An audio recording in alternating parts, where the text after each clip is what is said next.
तो वेलकम दर्शकों, step on street के अनदर एपिसोड में आप सबका फिर से स्वागत है। ये एपिसोड ओबेसिटी के बारे में होने वाला है। क्या ओबेसिटी के बारे में नहीं पता आपको? तो बने रहिएगा इस पॉडकास्ट में, क्योंकि इसमें आप समझेंगे कि एक्चुअल में ओबेसिटी क्या है।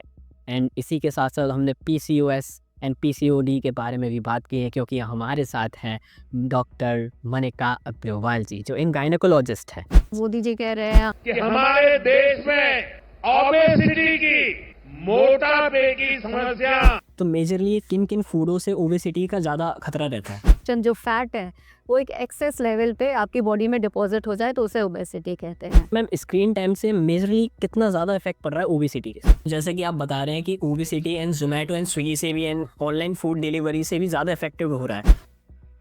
पीसीओएस को लेके पेशेंट के पास अभी बहुत ज़्यादा इन्फॉर्मेशन है ही नहीं। पीसीओएस के सिम्टम्स यही है कि चेहरे पे बहुत सारे एक्ने हो जाएंगे। कुछ लड़कियों को हो सकता है कि फेस पर बाल आने लगे, छाती पे बाल आने लगे। तो मैम, इनफर्टिलिटी के बारे में भी मैं बात करना चाहूँगा आपसे।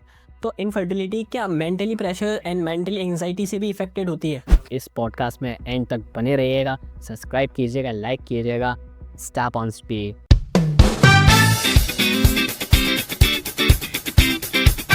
सो वेलकम दर्शकों, स्टैप ऑन स्ट्रीट के अनदर एपिसोड में आप सबका फिर से स्वागत है। हमारे साथ हैं डॉक्टर मनिका अग्रवाल जी।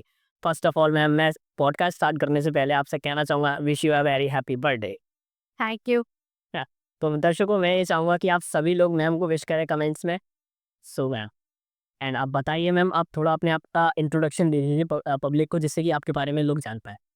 मैं प्रेजेंटली प्रोफेसर हूँ शिलोंग मेघालय में स्थित एक सेंट्रल गवर्नमेंट इंस्टीट्यूशन में, जिसका नाम है north eastern Indira Gandhi regional institute of health and medical sciences. मेरा एक्सपीरियंस 30 इयर्स का है इस फील्ड में, जो कि लेडीज़ की बीमारियों से संबंधित है।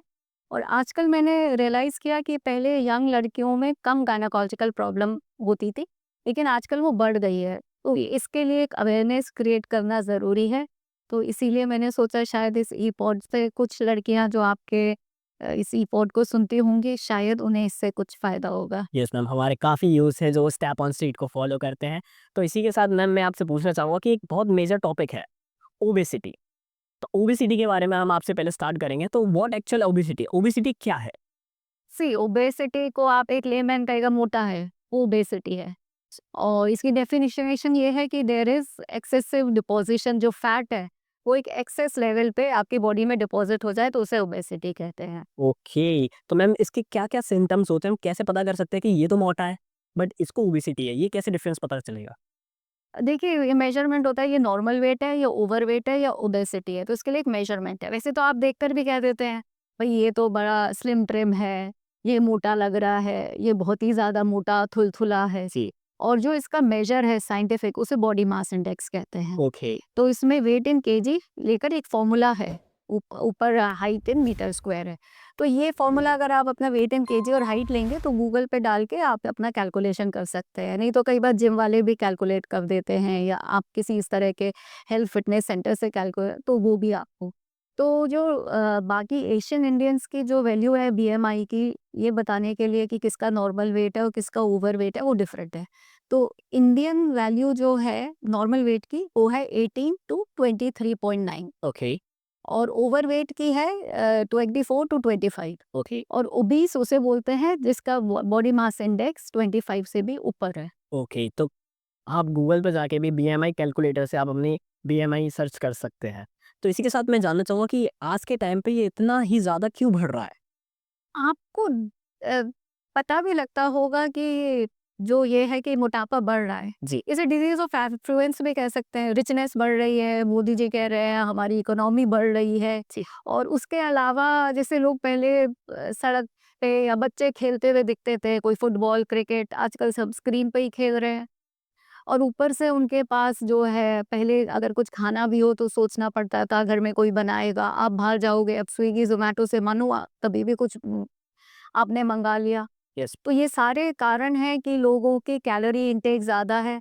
कैलोरी इंटेक ज़्यादा है, गलत तरह का फ्राइड फूड जो है, हेवी फूड है, वो ज़्यादा है, और एक्टिविटी लेवल कम है। ओबेसिटी तो इसीलिए होती है ना, आपका इंटेक कैलोरीज़ का गलत है, टाइप ऑफ फूड गलत है, और एक्सपेंडिचर कम है, क्योंकि आप एक्टिविटी नहीं कर रहे हैं। तो मैम, स्क्रीन टाइम से मेजरली कितना ज़्यादा इफेक्ट पड़ रहा है ओबेसिटी से? देखिए, इस पे आप स्टडीज़ देख लिए कि जिनका स्क्रीन टाइम ज़्यादा है, जी। उनकी एक्टिविटी लेवल कम हो रही है। ये तो हर आदमी को वैसे ही स्क्रीन टाइम का लॉस का भी पता है। अब ज़्यादा स्क्रॉल बनाने से क्या फ़ायदा है? दूसरे की ज़िंदगी में क्या हो रहा है, देश में क्या हो रहा है, अपनी ज़िंदगी के बारे में ही देख लो। मुझे क्या करना है, मेरी हेल्थ कैसे जानी है, मेरी हेल्थ क्यों खराब हो रही है? तो अगर इंसान इस बातों पर चिंतन करेगा तो शायद, और ये तो नियम, आपको व्यायाम करना चाहिए, एक्सरसाइज़ करना चाहिए, खाने-पीने में एक संयम रखना चाहिए। क्वालिटी ऑफ फूड, साइंस और स्पिरिचुअलिटी दोनों ही सिखाता है आपको यस। कि भई विटामिन्स, न्यूट्रिशन ये सब ज़्यादा आना चाहिए, बहुत गरिष्ठ खाना, तला हुआ खाना ये कम खाना चाहिए। दूध में भी वही हफ्ते में 1 बार खा लो, नहीं तो नॉर्मल तो रोटी-चावल ही खाओगे ना। अगर आप रोज़ में पिज़्ज़ा, बर्गर ये सब चीज़ें खाओगे तो वो नुकसान देगा ही, और ये सबको पता भी है। मुझे लगता है अपने को कंट्रोल नहीं कर पाते या करना नहीं चाहते। जी। तो मैम आपसे मैं ये भी पूछना चाहूँगा कि 2025 में ओबेसिटी से कौन से एज फैक्टर के लोग ग्रस्त हैं? त्रस्त तो सभी हैं, और पहले ये तो सभी को पता है कि जो ओबीस है उनमें डायबिटीज़ ज़्यादा होगी, हार्ट डिज़ीज़ ज़्यादा होगा, स्ट्रोक ज़्यादा होगा। लेकिन वो ओल्ड एज की बीमारियाँ थी ना, लोगों का कई बार मानना था eat, drink and be merry for tomorrow you will die, जी। कि कल क्या बीमारी होगी, हमें नहीं सोचना इस बारे में। बट इस समय तो यंग पॉपुलेशन भी ग्रसित है। जी। और इसे लाइफस्टाइल डिसऑर्डर कहते हैं। थोड़ा अपना लाइफस्टाइल अगर ठीक कर लेंगे, तो उनकी प्रॉब्लम्स भी चली जाएँगी। ये उनके कंट्रोल में है। बहुत सारी ऐसी बीमारियाँ हैं जो इंसान के कंट्रोल में नहीं होती, और ये तो लाइफस्टाइल डिसऑर्डर है। थोड़ा इस बात पे चिंतन करेंगे, फिर हम मैं बच्चों को वही खेलेगा इंडिया तो बढ़ेगा इंडिया, जी। मोदी जी का है। तो मैं भी इसी बात को आगे बढ़ाना चाहती हूँ कि बच्चों को खेलना चाहिए। Yes ma'am. तो जैसा कि आप बता रहे हैं कि obesity and Zomato and Swiggy से भी एंड ऑनलाइन फूड डिलीवरी से भी ज़्यादा इफेक्टिव हो रहा है। तो क्या ये रेशियो बढ़ा रहा है ओबेसिटीज़ का? देखिए, मैं ये कह रही हूँ कि ये इंसान का अपना कंट्रोल नहीं है और अवेलेबिलिटी ज़्यादा है। जी। अगर ये आप स्विगी, ज़ोमैटो को ब्लेम नहीं कर सकते, क्योंकि अवेलेबिलिटी की वजह से इंसान का अपने ऊपर नियंत्रण नहीं है, कब कितना खाना है, इसलिए वो बढ़ रहा है। ओके। अवेलेबिलिटी है, अच्छा, उसके अपने फ़ायदे भी होंगे, बट इंसान का अपने ऊपर कंट्रोल नहीं है और अवेलेबिलिटी है, तो उसकी वजह से ओबेसिटी बढ़ सकती है। तो मेजरली किन-किन फूडों से ओबेसिटी का ज़्यादा खतरा रहता है? तो सभी जानते हैं गरिष्ठ तला हुआ खाना, स्टार्ची फूड जो होता है, कॉम्प्लेक्स कार्बोहाइड्रेट्स, ये सब चीज़ें नुकसान देती हैं। जी। कई बार लोगों के घर में कढ़ाई उतरती ही नहीं है, कुछ ना कुछ फ्राइड रोज़ खाना है ही। यस। पिज़्ज़ा, बर्गर, मैदा, चीज़, फैट, बटर, ये सब चीज़ें नुकसान देती हैं। तो ओबीस के लिए एक ओबीस फ्री डाइट क्या हो सकती है? देखिए, ओबीस फ्री डाइट एक जनरल तो हम यही बोलते हैं कि आप उसमें भी नॉन-वेज कम खाओ। नॉनवेज से बढ़ता है, आप आलू, राइस ये चीज़ें कम लो, और अगर कोई ओबीस है तो डायटीशियन के पास भी जा सकता है, जो कि उसे अच्छे से समझा देगी और उसका हाइट वेट देखकर एक डाइट चार्ट बना के दे देते हैं वो, कि ब्रेकफास्ट में आप ये 3 चीज़ें खा सकते हैं बदल-बदल के। हुँ। तो उस पर अगर बहुत सारे लोग आजकल, क्योंकि हमें साइंटिफिक भी होना है, तो लेमैन की तरह से आप इस तरह बता सकते हैं, और कोई अगर ओबीस है तो डायटीशियन को कंसल्ट कर सकता है जो उसे अच्छे से डाइट चार्ट समझा ले। ओके। तो जैसा कि आपने अभी डायबिटीज़ के बारे में भी बोला एंड डायबिटीज़ एंड ओबेसिटीज़ में क्या फ़र्क है?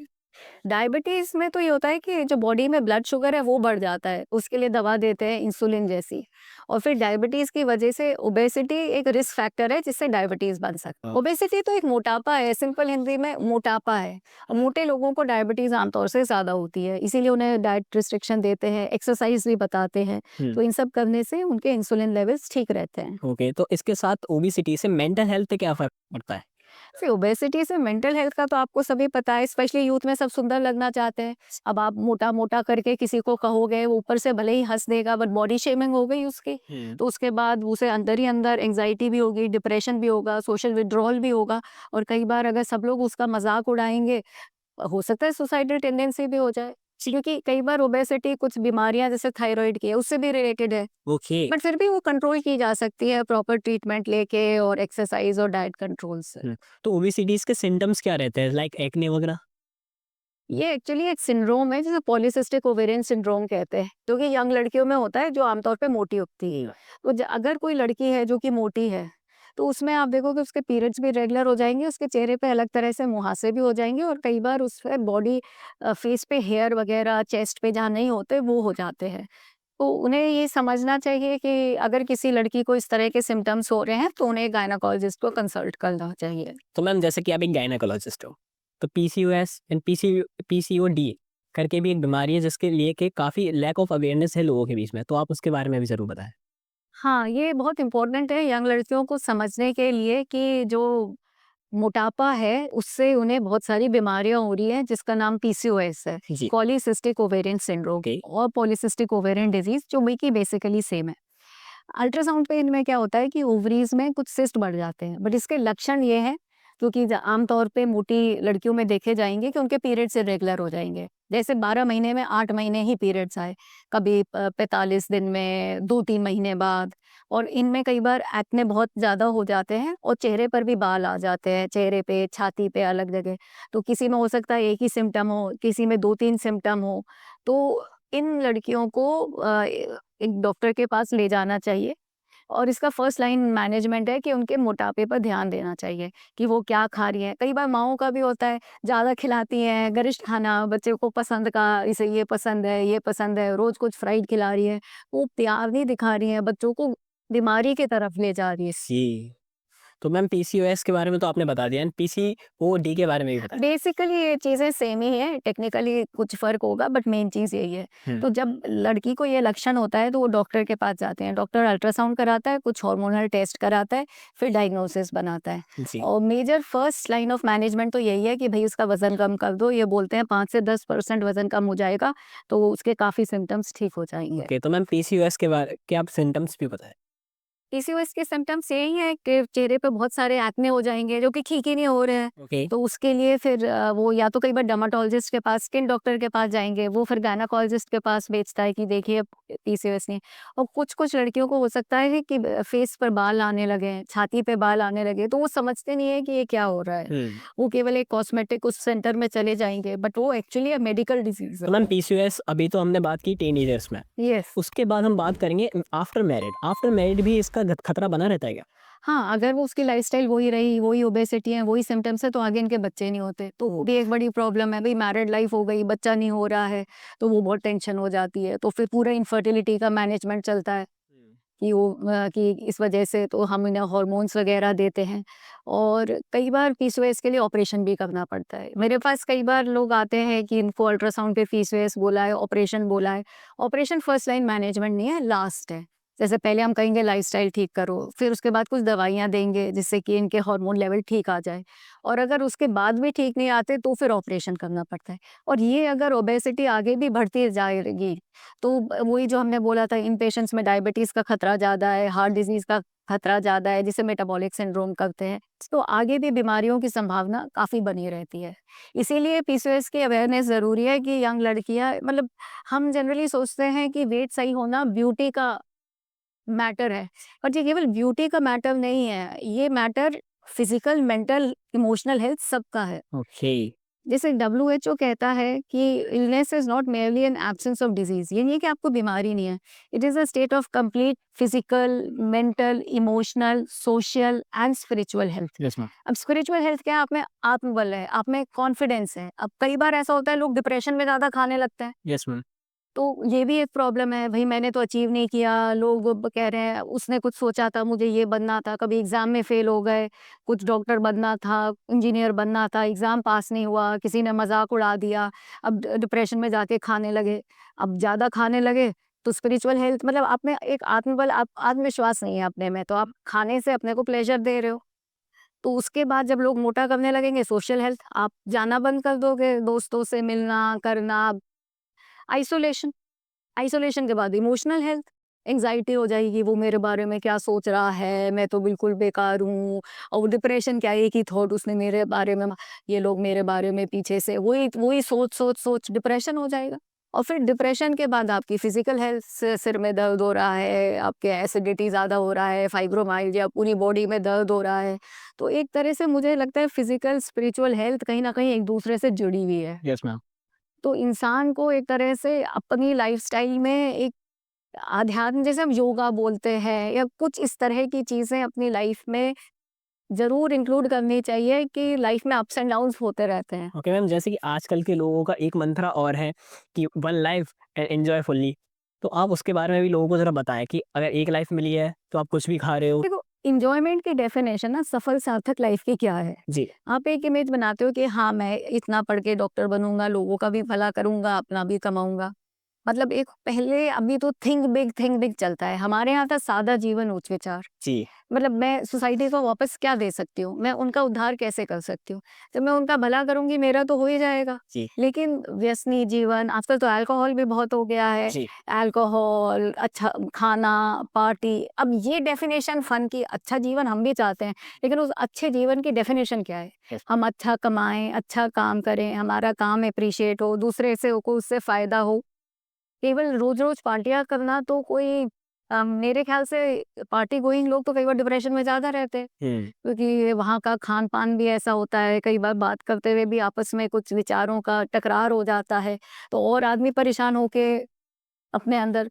तो अच्छा जीवन तो वो है ना कि आपको अपने में क्लैरिटी है कि मुझे क्या बनना है। Yes ma'am. सपोज़ मुझे अपने को एन्जॉय करना है, तो मेरे को म्यूज़िक पसंद है, जी। तो मुझे स्पोर्ट्स पसंद है, चलो हम 2-4। लेकिन रोज़-रोज़ ये सब करना डेफ़िनेशन ऑफ आपने सही कहा, एक फ़न और अच्छी जीवन की डेफ़िनेशन बदल गई है। Yes ma'am. और इंडिया में हमारा कल्चर तो बहुत ही कुछ अलग ही सिखाता है ना। जी हाँ। और अगर हम अच्छा कर रहे हैं तो हम दूसरे को भी सुख देने की कोशिश करें, Yes. अपने ही अपने बारे में सोचें। ये भारतीय सभ्यता और संस्कृति तो है नहीं। Yes ma'am. तो मैम इनफर्टिलिटी के बारे में भी मैं बात करना चाहूँगा आपसे। तो इनफर्टिलिटी क्या mentally pressure and mentally anxiety से भी इफ़ेक्टेड होती है? सब चीज़ों से इनफर्टिलिटी बहुत ज़्यादा, और ऊपर से आजकल तो ये है कि लड़कियां अपनी मैरिज की जो है एज बढ़ा रही हैं। तो जब एज सब करियर में बिजी हैं, भाई best time to get married 22 to 28 29। Yes ma'am. अब आपको पता है आजकल लड़कियां 31 32 तक शादी नहीं कर रही, बच्चा 35 क्योंकि करियर में जा रही हैं। इनफर्टिलिटी तो इस वजह से ग्रो कर ही रही है। फिर हुँ। करियर तो सेटल हो जाता है, लेकिन एक टाइम के बाद बच्चा होना और मुश्किल हो जाता है। Yes ma'am. तो वो बैलेंस प्रोफेशनल पर्सनल लाइफ में हो नहीं रहा कि भाई अभी शादी कर लो, बच्चा हो जाए, बाद में थोड़ा बड़ा होगा तो प्रोफ़ेशन तो हम लोगों का भी बढ़ता ही जाता है ना हर उम्र के साथ। Yes ma'am. तो मैं इसी के साथ आपका एक्सपीरियंस भी ऑडियंस को देना चाहूँगा, जैसे कि आप भी एक डॉक्टर हो एंड आपने ये सब चीज़ें कैसे-कैसे मैनेज की? भाई when I was getting married I knew कि भाई अगर मेरी शादी हो रही है तो मुझे बैलेंस करना है। Yes ma'am. तो एक तरह से बीइंग एक मदर, एक वाइफ़, और क्योंकि मैं मेडिकल कॉलेज में पढ़ाती भी हूँ, तो टीचर भी हूँ और हुँ। ट्रीटमेंट भी देखती हूँ, तो हीलर भी हूँ। यस तो मुझे चारों में एक आनंद-सा आता था। ऐसा नहीं है कि मुझे बाहरी कुछ बहुत एम्बिशन है कि मुझे भारी सब कुछ करना है, तो घर में कम समय दे रही हूँ। वो सबका बैलेंस अपना फैमिली का अलग होगा। तो मुझे संतुष्टि है, मेरे आज स्टूडेंट्स अच्छा करते हैं, पेशेंट्स ठीक हो जाते हैं, तो वो खुश होते हैं। मतलब जो भी उनकी एक इश्यू होती है, जैसे मैंने बताया कई बार पेशेंट्स को किसी ने कह दिया होता है आपको पीसीओएस है, आपको ऑपरेशन करना है, तो मैं बोलती नहीं, पहला ऑपरेशन नहीं, अपना वेट ठीक करो, फिर आपका काफ़ी 3 महीने आप बाद आना खुद से, अगर आपका वेट कम हो जाए तो आपकी बहुत चीज़ें ऐसे सही हो जाएंगी। तो वो बैलेंस आपके अंदर है। और कुछ घर का भी शायद एक पर्यावरण, जहाँ लोग आपको बहुत पुश करते हैं, आपको ये बनाना है, आपको नाम बनाना है, इतना कमाना है, तो वो भी एक प्रेशर लोगों पर हो जाता है। Yes ma'am. तो आई थिंक सो जब हम बात कर रहे हैं एडोलेसेंट हेल्थ की या बच्चों की, तो केवल उनकी अपनी सोच नहीं, एक पूरे परिवार और समाज की सोच भी मैटर करती है। हुँ। कई बार वही ज़्यादा खिलाना प्यार का सूचक है, उन्हें मोटिवेट करना, अरे तुमने ये नहीं किया, उसने ये कर दिया, वो डिप्रेशन में चला जाता है।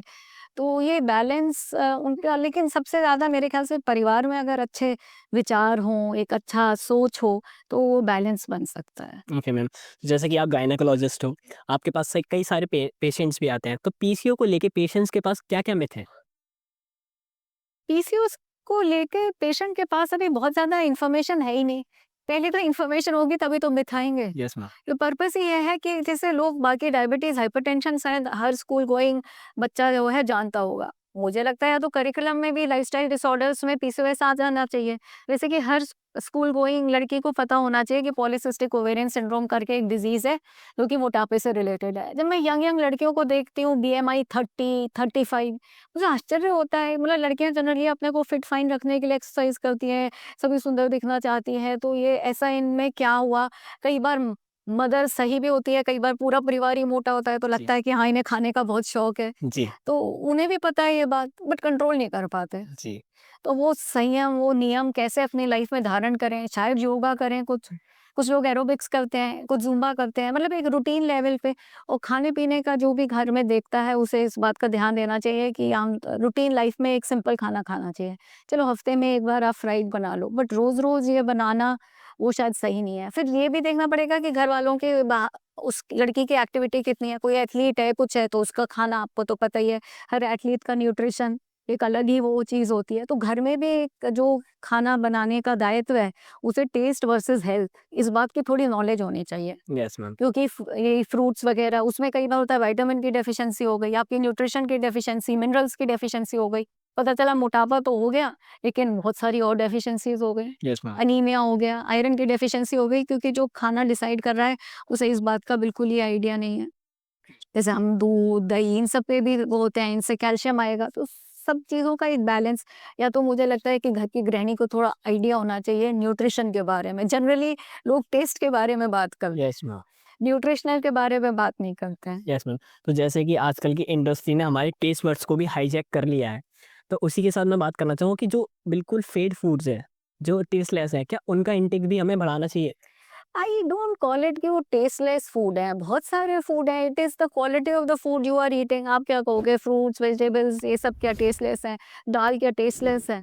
जी। क्या पिज़्ज़ा और ये सब? तो ये डेफिनेशन नहीं है, बट हाँ, आप मसाला थोड़ा कम ही डालोगे, जी। क्योंकि आपका पर्पस खाने का क्या है? टेस्ट है कि हेल्थ है? जी। फिर अगर आपका टेस्ट ही है तो भैया जीभ में तो टेस्ट 2 मिनट रहेगा, और वो पेट की भी प्रॉब्लम कर सकता है अगर आप ओवर ईटिंग कर दोगे तो। जी। मोस्ट ऑफ द लोग आजकल अपना प्लेज़र पूरा करने के लिए खाते ये ही प्रॉब्लम है, मतलब आजकल वो इस तरह से एडवर्टाइज भी कर रहे हैं, food is not food, it is pleasure. I think this is a myth. हैं। जी। Don't equate food with pleasure. अपनी बॉडी की नीड्स को समझना चाहिए। यस, क्योंकि प्लेजर के लिए और अच्छी चीजें हैं जो आप कर सकते हैं। बच्चे हैं, कंपटीशन में पार्ट लेते हैं, आप ई पॉड कर रहे हो, आप pleasure and success and information society को कुछ देने के लिए कर रहे हो। यस। तो ऐसी बहुत सारी चीज़ें हैं जिसमें हम प्लेजर भी फाइंड करते हैं। मुझे भी अच्छा लगता है, कोई कहता है मैडम हमने आपका ये सुना, आपका ई पॉड सुना या आपका रेडियो पे कुछ सुना, उससे हमें हमारी बात ये समझ में आई, फिर हमने ये चेंज किया। या वो लोग डॉक्टर के पास आए, उनसे कंसल्ट किया। Yes ma'am. तो इसी के साथ जैसे कि हमने अपनी अपनी फिजिकल बॉडी की नीड्स तो समझ ही ली हैं, तो मैं मेंटल एंड स्पिरिचुअल इनका आपसे थोड़ा ब्रीफ मुझे इमेज लगता चाहूँगा। है दोनों चीज़ें काफ़ी कनेक्टेड हैं। ओके। क्योंकि स्पिरिचुअल नीड मीन्स कि आप में अपने अंदर में एक आत्मसम्मान की भावना हो। हुँ। भले ही आपके शरीर में कोई कमी है, भले ही आपकी डिग्री में कमी है, भले ही आपके पैसे में कमी है, भले ही आपको किसी ने कुछ कह दिया है, बट आपको लगता है ईश्वर ने मुझे बनाया है, अच्छा बनाया है, मुझ में जो भी दिया है सब में कुछ अच्छे गुण और वो होते हैं। गुण हो सकते हैं, कुछ क्वालिटीज़ किसी और में अच्छे हो सकते हैं, कोई बोलने में अच्छा है, कोई दिखने में अच्छा है, किसी की कोई स्किल है, तो इसलिए स्पिरिचुअल हेल्थ इम्पोर्टेंट है। क्योंकि दुनिया तो आजकल क्रिटिसाइज़ करने में थोड़ा-सा बढ़ गया है ना, ये तो लूज़र है, कुछ है। अब दुनिया कुछ भी कहे, लूज़र आप नहीं समझ सकते को लूज़र। जी। ये स्पिरिचुअल हेल्थ है, दुनिया कुछ भी कहे आपको बॉदर नहीं होता, जी मैम। तो फिर आपकी मेंटल हेल्थ अच्छी रहेगी। और वो ये है कि ये भी तो है, एक रोग क्या कहेंगे लोग। हाँ। ये अल्टीमेटली आप देखो परिवार और समाज से लिंक्ड है सारी फिजिकल मेंटल हेल्थ। सो दर्शकों, इस एपिसोड में सिर्फ इतना ही। ओबेसिटी एंड आपने पीसीओएस की अवेयरनेस इतनी ले लिया। अगर आपके दिमाग में कोई और भी क्वेश्चंस है तो आप कमेंट्स करके हमें बता सकते हैं, हम आपको उनका रिस्पॉन्स ज़रूर करेंगे। एंड इसी के साथ हम सेकंड एपिसोड भी लेके आएंगे विद डॉक्टर मनिका अग्रवाल जी के साथ। तो दर्शकों, इसी को लाइक कीजिएगा, कमेंट कीजिएगा, सब्सक्राइब कीजिएगा, स्टेप ऑन स्ट्रीट को फॉलो कीजिएगा। जय श्री राम।